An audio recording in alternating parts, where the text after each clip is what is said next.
Today, I'll show you how to change the size of a button in Webflow. Whether you're a seasoned designer or just starting your Webflow journey, adjusting the size of buttons is a fundamental skill that can help you tailor your site's design to perfectly suit your needs.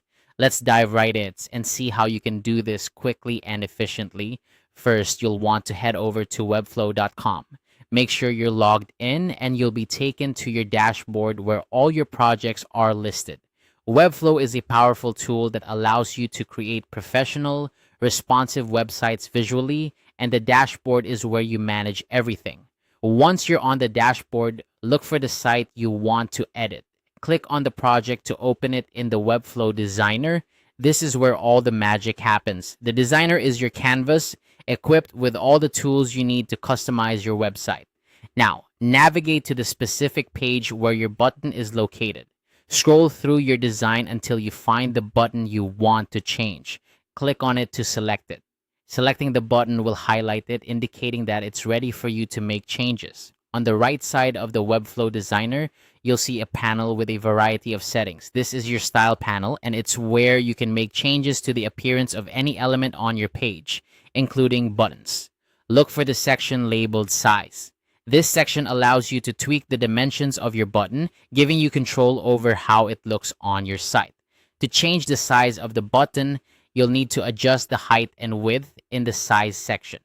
You can do this by entering specific values or using the sliders to increase or decrease the size. Adjusting the height and width will change the overall size of the button, and you can see the changes happen in real time on your canvas. This instant feedback is what makes Webflow such a powerful tool for design. Keep in mind that when you adjust the size of your button, you should consider how it fits within the overall layout of your site. Make sure it's proportionate to other elements on the page and that it maintains the integrity of your design. Consistency is key in web design, so try to keep your button sizes uniform unless you intentionally want them to stand out. And that's it.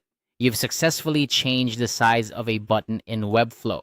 Remember, customizing a button size can significantly impact your site's usability and design aesthetics. So take the time to experiment and find what works best for your project.